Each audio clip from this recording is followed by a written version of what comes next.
nosso encontro digital inicia seu terceiro painel, Publicidade para a Advocacia. Seguimos com nossos diretores, Dr. André Garcia e Dr. Eduardo Mangi.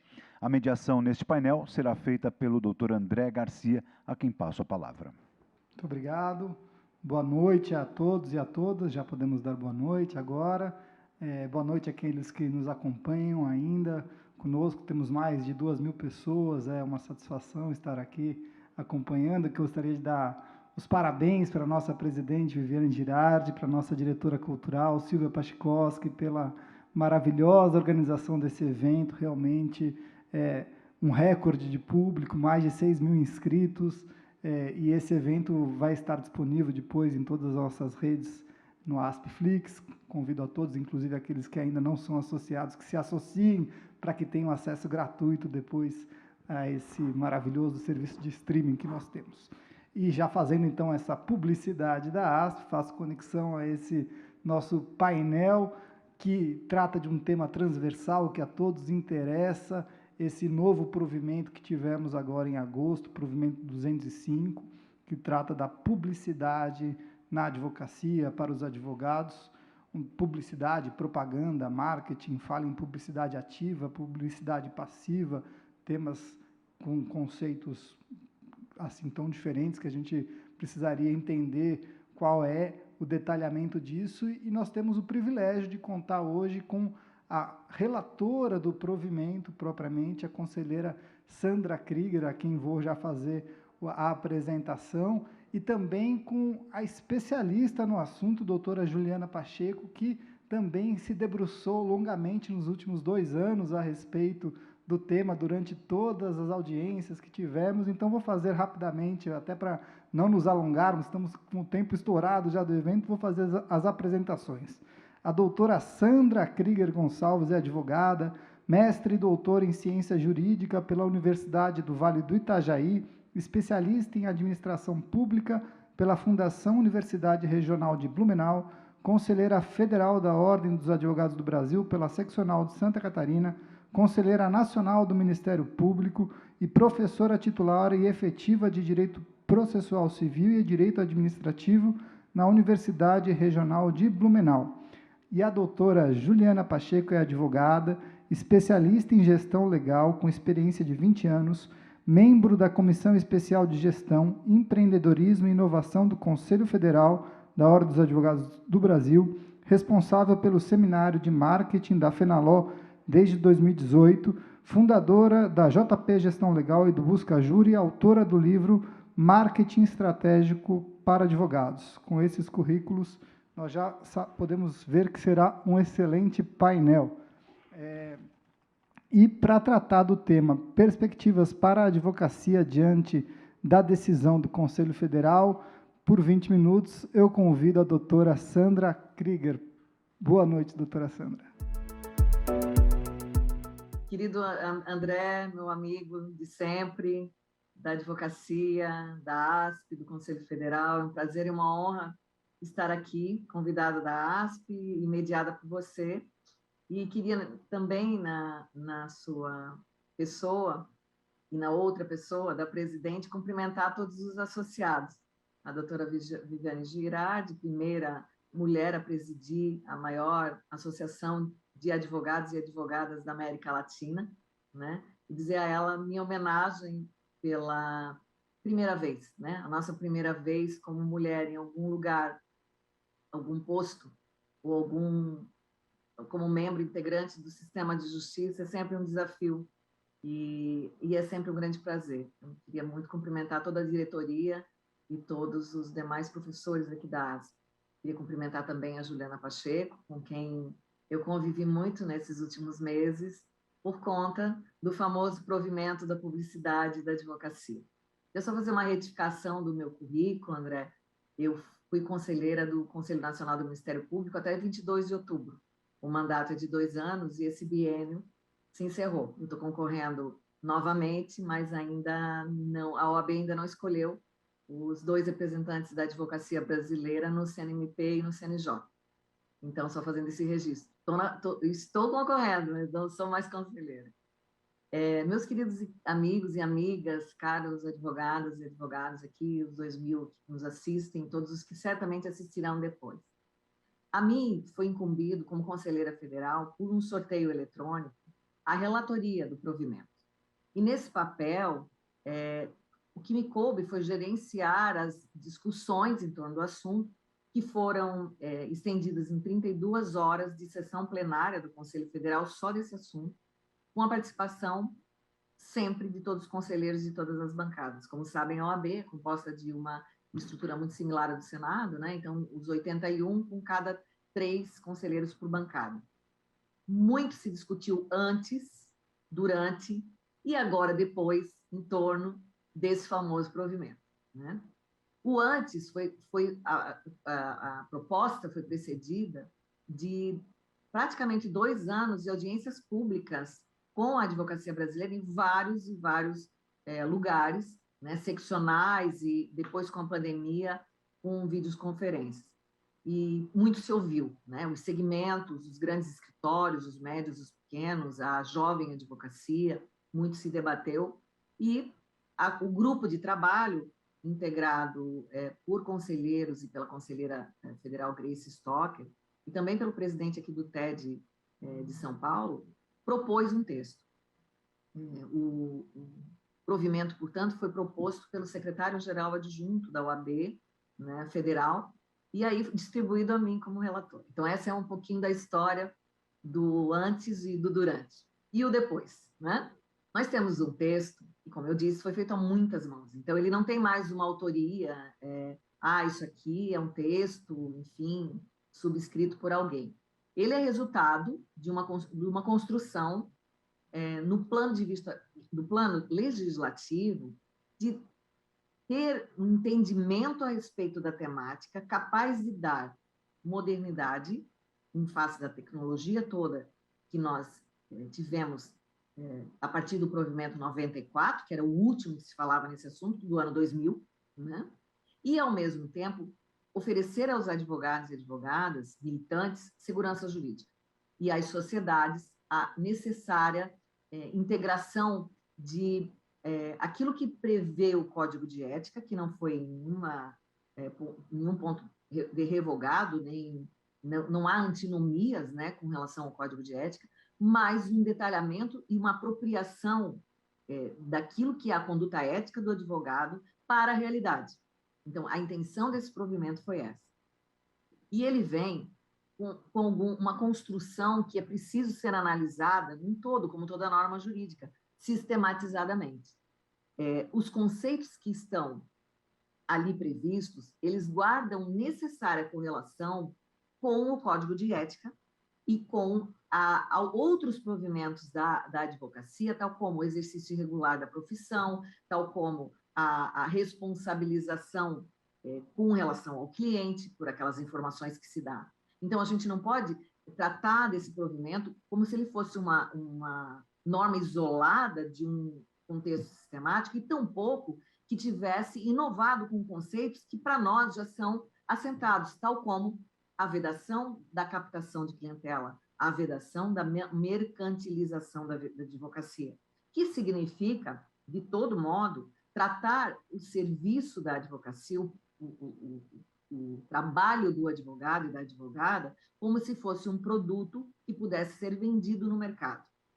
De outro modo, nós eliminamos, e acho que um dos grandes méritos desse provimento é esse, algumas expressões que eram praticamente demonizadas pela advocacia tradicional, tal qual na inauguração, né, no primeiro momento do provimento, que se explica o que é para a ordem e para a conduta ética profissional marketing jurídico. Então, muito se falou de marketing, sempre se fez marketing jurídico. A estratégia de comunicação de um escritório de advocacia sempre foi marketing. Mas havia uma tendência de se isolar essas condutas e dizer, olha, tudo aquilo que é uma proposta que tem algum tipo de conotação comercial é vedado para a advocacia. E os processos, os procedimentos ético-disciplinares, representações, cursos, tratavam de forma diferente em cada seccional, em cada TED, o que dava uma insegurança danada para quem trabalha no mercado, feito a Juliana, que orienta os profissionais jurídicos da especialidade que é dela, não é minha. Eu sou advogada, militante há 32 anos, e nunca tinha ouvido falar da possibilidade de um chatbot para advocacia. E aí aprendi, como todos nós, no Conselho Federal, a lidar com matemática, que não era do nosso dia a dia, né? A advocacia tradicional tem uma visão de que o marketing jurídico não é necessário. A advocacia jovem tem uma análise de que tudo aquilo que ela pode postar na rede a respeito da sua conduta, do seu trabalho, era possível e a ordem não permitia. Então, o que a gente fez? A gente tentou, ao menos tentou, né, achar o meio dessa conduta toda e compatibilizar com o Código de Ética. Então, sempre que eu posso dizer, especialmente a quem está ingressando na profissão agora, leia e analise o Código de Ética, veja lá como é que é a sua conduta profissional, e aí vá para o marketing em específico e para os conteúdos que ele tem. Então, marketing jurídico é uma estratégia, para o provimento, é uma estratégia de comunicação de conteúdo, não uma estratégia de venda de produto. Isso tem uma diferença diametral que vem depois nos conceitos que a ordem apropriou como seus e que são aplicados na nossa visão e passíveis, obviamente, de alguma alteração legislativa, quiçá em menos tempo do que 20 anos, como foi essa última, mas que para nós fez todo sentido, que é a chamada publicidade, anúncio, e aquilo que é publicidade profissional, ativa e passiva.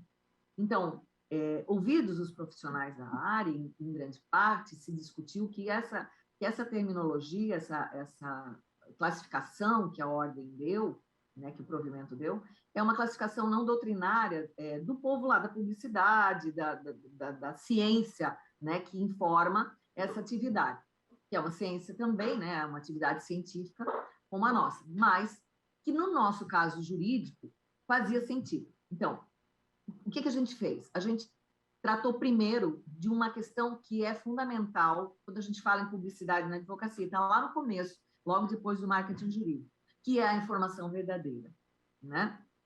Em mundo de fake news, como a gente vive hoje, e nem se fala agora na campanha das candidaturas à ordem, né? A desinformação, a fluidez de situações cuja, às vezes, o fato é verdadeiro, mas a narrativa é falsa, né? Ou a conclusão é falsa, né?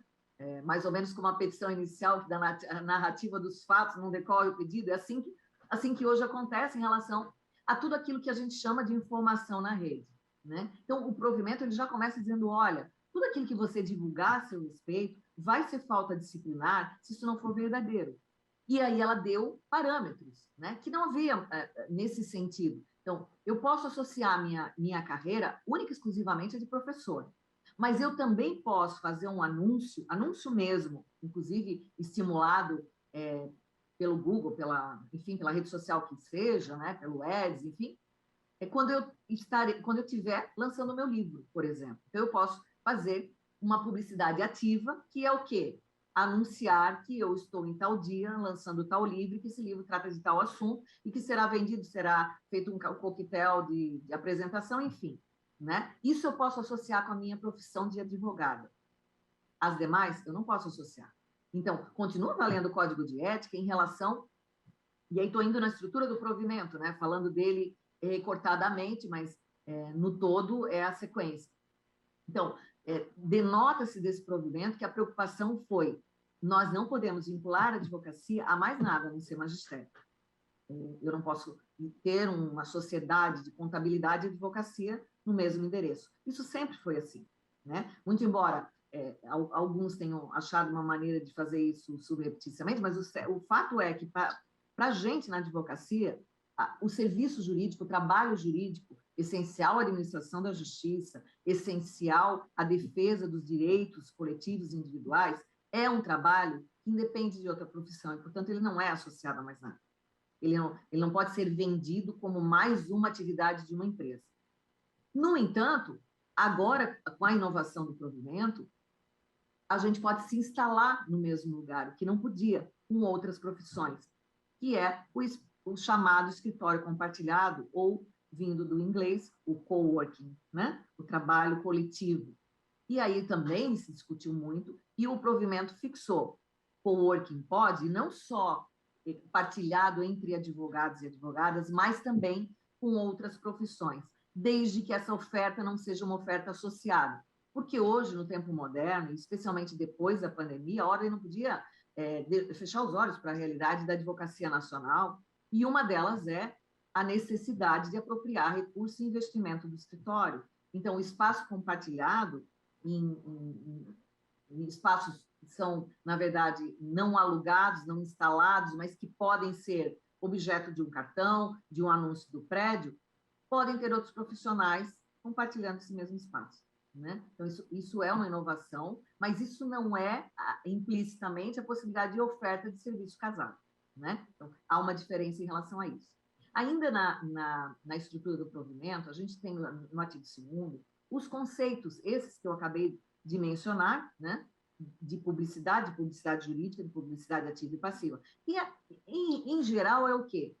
A gente tem uma diferença no provimento entre publicidade e propaganda. Para o provimento, não se trata de propaganda. Por quê? Porque propaganda a gente não pode fazer na nossa atividade. O que a gente pode fazer? Publicidade. O que é publicidade? Fazer anúncio de conteúdo nosso. Fazer o nosso mercado de trabalho, né? Nosso cliente, as empresas que nós pretendemos atender, enfim, o nosso público-alvo, como se chamaria, conhecer da nossa atividade. Né? E isso se chama publicidade para o provimento, não propaganda. Então, a gente não tem nenhum conteúdo do provimento, nada que aduza a propaganda, porque a propaganda se assume prima facie que é absolutamente irregular e não pode ser feito. Então, quando a gente fala em venda de produto, quando a gente fala em propaganda, quando a gente fala em anúncio que diz alguma coisa que a gente não é especialista, a gente está tratando de falta disciplinar, né? Passível, inclusive, de apuração ética. De todo modo, nesses conceitos todos, a gente apropria, né, aquela maneira de se comportar. Vejam, para a gente fazer um paralelo, publicidade ativa e passiva quer significar, na nossa visão de legislador da norma, né, porque eu não estou aqui para dizer o que é certo ou errado, estou partilhando aqui com vocês uma experiência de estudo que gerou um provimento que regula. Né? Essa é uma interpretação do legislador, não é uma interpretação de quem vai aplicar, porque quem vai aplicar esse provimento, com todas as questões fáticas concretas, serão os tribunais de ética, as seccionais em recurso, e o Conselho Federal, por último, em recurso especial lá nele. Né? Então, quando se discutir no caso concreto, fica muito mais fácil a gente entender isso. E eu vou dar um exemplo.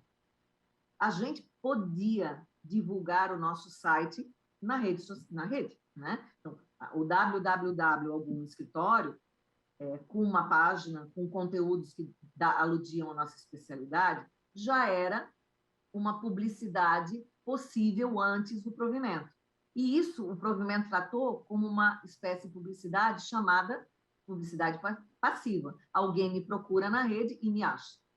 A ativa é aquela forma de a gente se mostrar, mesmo que aquele alguém não nos procure, desde que a gente faça isso sem mercantilizar, sem fazer com que haja uma espécie de produto vendável, tal como fazemos inventário por R$500, né? Ou como eu vi esses tempos, a Juliana já conhece meu exemplo, mas enfim, eu sempre acho que ele vale a pena, no Instagram, que é muito engraçado, tem muita coisa que a gente acaba rindo do post, mas esse me chamou muita atenção, porque era de uma advocacia familiar, né, que previa a possibilidade de oferta de serviço em direito de família, e dizia o seguinte, né, tal como o anúncio de Búzios das videntes, não traga o seu amor de volta, mas garanta a sua pensão alimentícia. Né? Então, essa possibilidade de um anúncio que garanta resultado, que tenha uma promoção a partir de um conceito que não é jurídico, não é da nossa advocacia, essa efetivamente é rechaçada, porque não é uma conduta de advogado. Né? E De outro modo, como a gente tratou e que deu muita polêmica, né, a palavra ostentação, que está lá no artigo 6º. O que acontece com o artigo 6º? Ele diz assim, é vedada a ostentação numa moldura de não é a instalação com X metros quadrados que vai determinar se eu sou um bom prestador de serviço ou não. Eu posso dizer onde é o meu escritório, eu posso fazer associação das imagens, mas eu não posso competir no mercado dizendo qual é a minha propriedade, né? Que veículo eu tenho para atender um cliente, se ele é um veículo importado ou nacional, se o meu relógio é Rolex ou é da esquina do Brás, se é, enfim. Isso, obviamente, gente, associado à advocacia, né? Então, quando se discutiu no começo, em material que viralizou na rede social, a OAB, a partir de agora, veda ostentação, ou seja, eu não posso postar que estou num hotel com a minha família porque isso é ostentação. E não é nada disso. A gente está tratando aqui de um provimento que regula a publicidade na advocacia. A ordem não pode, obviamente, interferir no meu direito à livre expressão como cidadã de dizer o que eu tenho e o que eu não tenho. O que eu não posso fazer é ofertar o meu serviço decorrente de ter um helicóptero que vai buscar o cliente. Então, tem efetivamente uma diferença abissal em relação a esses conceitos que, aparentemente, e foram criticados por isso, não são objetivos. Na minha maneira de enxergar as coisas, era impossível para a OAB dizer quais são as atividades elencadas que caracterizam ostentação, quais são as atividades que caracterizam moderação. Isso, obviamente, se aplica ao caso concreto, né? Então, continuou inseguro para o advogado? Não, porque a gente agora tem parâmetros sistemáticos, né? Que puxa lá do Código de Ética o conceito de mercantilização, da captação indevida e apropria uma publicidade atual, tecnologicamente aceitável. Nesse tecnologicamente, já me encaminhando para o fim, acabando meu tempo, só para arrematar, porque certamente a Juliana tem muito mais a contribuir do que eu aqui nesse painel, arrematando tudo isso, a questão do comitê regulador e de tudo que está no anexo. A gente termina com o comitê regulador dizendo assim, a OAB manterá um comitê de marketing que, apesar do nome ser regulador, ele é consultivo. Ele não concorre com os TEDs e nem poderia. Ele é consultivo em que sentido? Apareceu uma nova tecnologia, leva para o órgão especial do Conselho Federal, não precisa discutir todo um provimento de novo, e enquanto isso ele desatualiza. Para isso, a gente tem o anexo. O anexo tem uma espécie de glossário do que para a ordem significa. Por exemplo, impulsionamento. E, a propósito disso, para terminar, uma grande inovação que gerou também muita discussão foi: pode ou não impulsionar nas redes, sejam elas redes sociais, sejam elas plataformas, enfim, de tudo que a tecnologia traz de novo todo dia. E aí, exemplo do Google Ads, sim, pode. A partir de agora, não há mais discussão em torno daquilo que a gente impulsiona para que, com filtro de palavras, que são palavras-chave, trazem para a nossa página pessoas que consultam a rede a respeito de um determinado advogado ou de uma determinada atividade jurídica, assim como impulsionar conteúdo jurídico, de um modo geral, que a gente produz, né? Artigo, imagem, fotografia, inclusive links, né? Para a jovem advocacia era muito comum, era muito normal, e algum TED era falta ética, outros não, né? Tinha uma diferença muito grande nas jurisprudências nacionais dos TEDs a respeito da famosa selfie, né? Ou da transmissão por uma rede social, que fosse a dele, uma sustentação oral. E quando se discutiu isso, e alguém sugeriu, mas a gente devia ter autorização do juiz, do promotor, do cliente, para poder fazer uma transmissão. E eu respondi, bem, em se tratando de transmissões da Suprema Corte, dos órgãos de justiça, dos tribunais todos, que são públicos e transmitidos ao vivo, CNMP, CNJ, por que seria o advogado ou a advogada precisasse ele de autorização para conseguir transmitir aquilo que é o ápice para a gente na carreira, que é uma sustentação oral, né? O prazer imenso de defender um direito do cliente para o tribunal, né? Então, retirar da advocacia, nesse momento, essa prerrogativa, essa possibilidade, não seria atual e nem tampouco condizente com o que a gente está vivendo no mundo moderno. Então, é isso, gente. Depois eu deixo para o debate alguma questão mais específica, mas, assim, como relatora do provimento, que eu podia dizer a todos vocês aqui da ASP que nos assistem, e, enfim, estagiários, profissionais da área, que eu saio do Conselho Federal, meu mandato acaba agora em dezembro, né, o segundo mandato, com a sensação do dever cumprido, né? A gente fez um grande passo, a gente fez uma discussão muito democrática, a gente ouviu muita gente e a gente fez o nosso melhor, que é isso que a gente faz. O serviço da OAB é um serviço voluntário, ele não é pago, não tem essa história de consultoria, nem tampouco horas, né, de consulta, mas a gente trabalha isso com muita afetividade, com muita dedicação, porque quando a gente se elege para um cargo desse, a gente sabe que a gente é a voz e a vez da advocacia. Então, é isso que a gente fez, né? Eu espero que ele seja muito útil para todos vocês e que, de alguma forma, contribua para um novo momento da advocacia brasileira, com muita luta, com muito sacrifício e com a necessidade da gente achar um lugar ao sol para todo mundo. Um beijo grande e boa noite para todo mundo. Muito obrigado, doutora Sandra. Excelente apresentação, um verdadeiro guia de interpretação da norma, interpretação autêntica e sistemática ao mesmo tempo. Agora ficou fácil entender, fácil na medida do possível, sim, mas agora realmente é um guia. E já, assim, diante do adiantado da hora, a gente está com o tempo bem estourado, vou passar já a palavra para a doutora Juliana Pacheco, para tratar dos aspectos práticos das mudanças da publicidade para a advocacia, pedindo para que, se for possível, tratar em 15 minutos, por gentileza. Muito obrigado.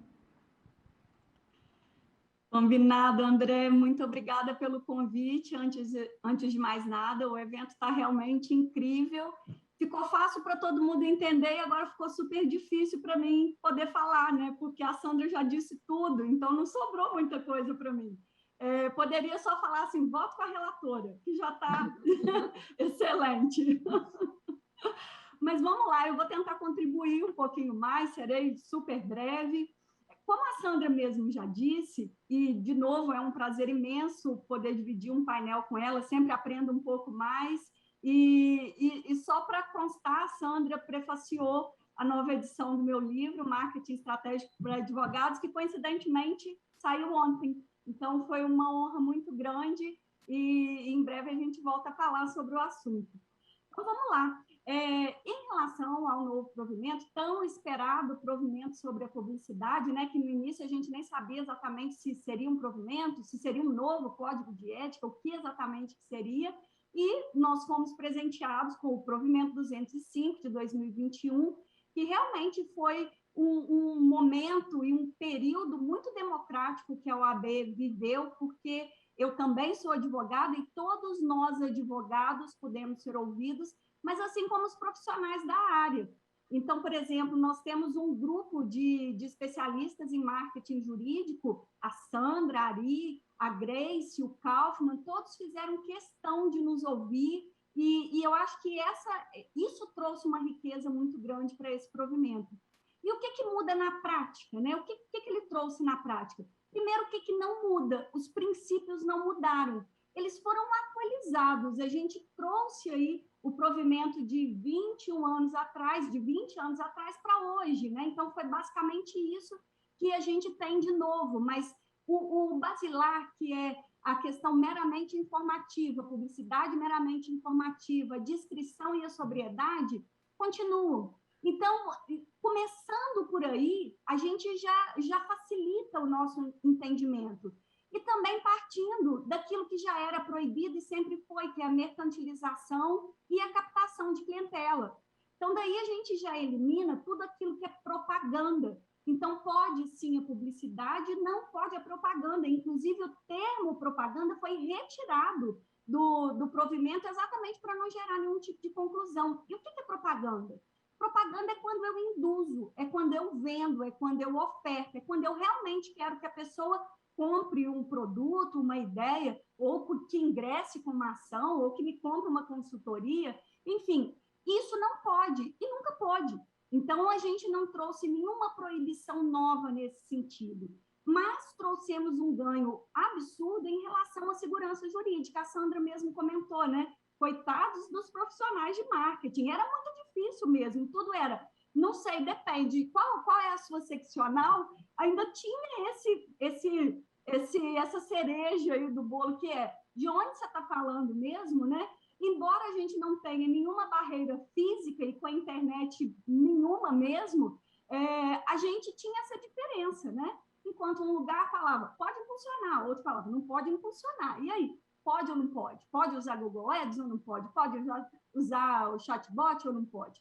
Então, isso tudo ficou muito claro, principalmente porque a gente tem um anexo que ele traduz. Olha, sabe aquilo que a gente falou lá no artigo X? Então, é isso daqui que a gente está querendo dizer. Então, isso facilitou muito para a interpretação de todos nós, tanto advogados quanto profissionais da área de marketing. Isso facilitou bastante. E um ganho muito grande também que o provimento trouxe para a gente, pode até parecer um pouquinho de preciosismo, mas não é ele realmente trazer a palavra marketing. No artigo 1º, ele fala, é permitido marketing jurídico. Para a gente ter uma ideia, quem não participou das discussões da votação, né, do provimento, foram mais de 2 horas discutindo se o termo marketing poderia fazer parte desse contexto ou não, se ele continuaria no provimento ou se ele sairia. E ele se manteve. Isso é muito bom porque a gente ganha com a liberdade e com a certeza de que, sim, podemos estudar, podemos entender e podemos praticar marketing, que são várias ações. Propaganda, que não é permitida, é só uma das ações de marketing e todas as outras que a gente faz. E o endomarketing, a análise de mercado, e a publicidade, e o networking, e a precificação, o atendimento ao cliente, tudo isso tem a ver com marketing. Isso a gente faz desde que o mundo é mundo, desde que a advocacia é advocacia. Então, foi muito bom isso ter vindo, esse termo, e lá no artigo 2º, quando tem uma definição do que é marketing, fala sobre uma estratégia para se alcançar objetivos, uma estratégia planejada. E aqui eu deixo um alerta para todo mundo aí que pretende, vou começar 2022, agora que o marketing é permitido, então vou começar 2022 fazendo marketing. Quando a gente fala na definição do inciso 1º, artigo 2º, que é uma estratégia planejada para se alcançar os objetivos da sua advocacia, olha que interessante, tem que planejar. E tem muita gente que executa ações de marketing sem um mínimo de planejamento, sem saber para quem, por quê, onde deve fazer, e depois realmente se frustra, porque não consegue os resultados pretendidos. Então, essa eu acho que é uma dica de ouro, assim, que todo mundo tem falado, e eu acho que vale a pena repetir. Antes de fazer algo, tem que planejar, tem que saber quais são os serviços que você presta, para quem, se existe mercado para isso, e para essas pessoas, esse seu público-alvo, onde que ele está?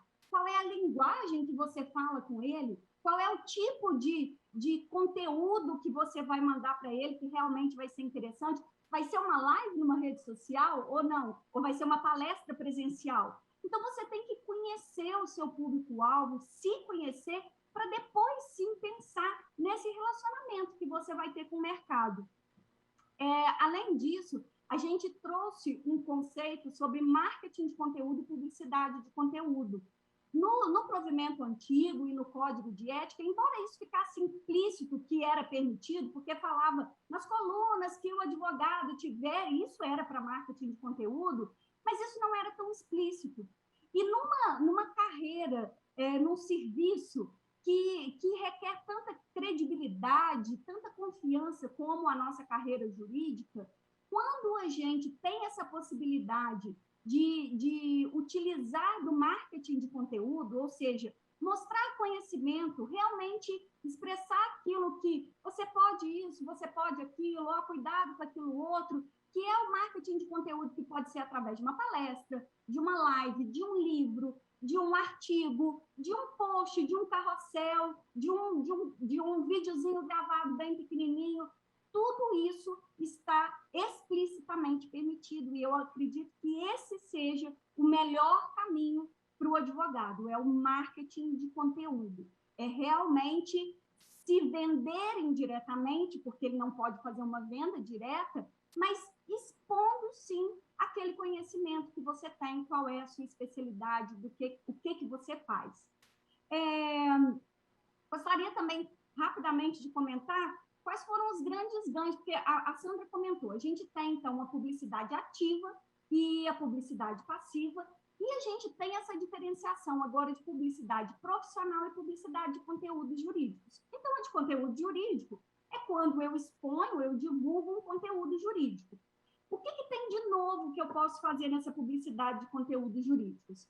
Eu posso utilizar impulsionamento, então não existe mais, em tal lugar pode, em tal não pode. Sim, eu posso impulsionar conteúdo jurídico, eu posso fazer isso. Eu posso lançar mão também da aquisição de palavras-chave no Google.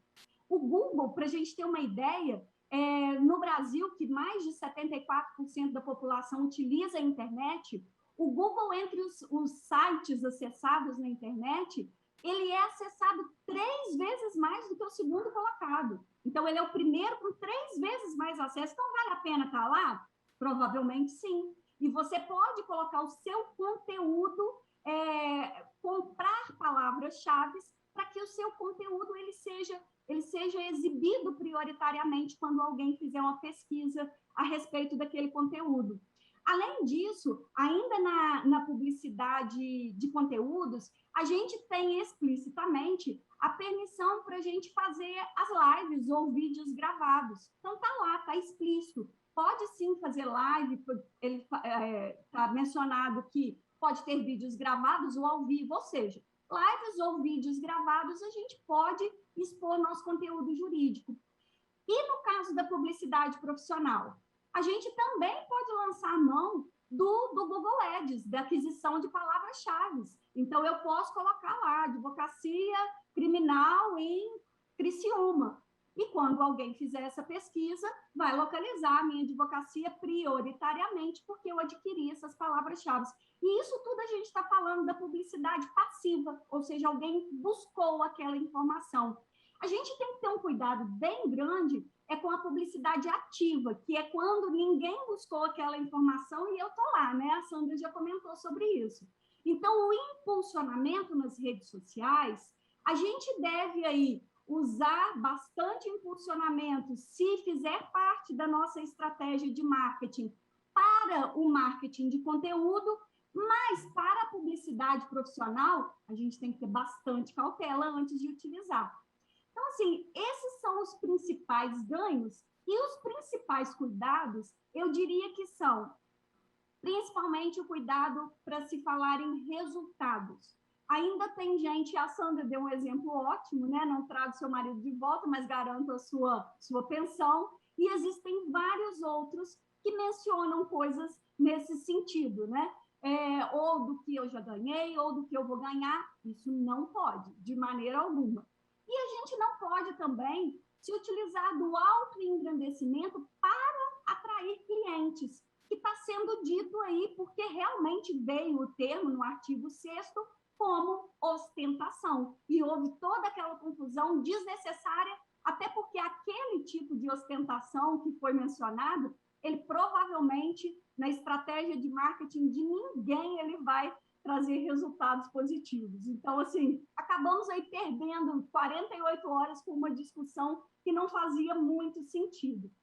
A discrição e a sobriedade, elas sempre precisam ser respeitadas e a gente não pode vender. Tem uma única exceção que veio nesse provimento, que é uma exceção que veio no artigo 4º, parágrafo 4º, que fala o seguinte: quando você for vender bens e serviços, tipo livros, congressos e cursos, somente se o seu público-alvo for um outro advogado, estudante de direito ou estagiário, nesses casos você pode fazer a venda E aí fala também da publicidade ativa, mas o termo venda ali é o mais importante, é o que salta aos olhos, porque venda é a captação de clientela, é exatamente essa mercantilização. Então, é a única exceção que a gente tem. E esse é um grande cuidado que a gente tem que tomar.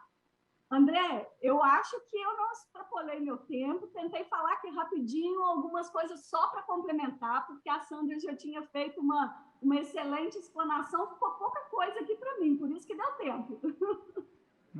Foi excelente, muitíssimo obrigado. Extremamente instigante a sua palestra, colocou pontos assim que convida a uma reflexão profunda a respeito de como abordar. E eu confesso que eu fiquei em dúvida de como que eu vou começar a fazer esse tipo de publicidade.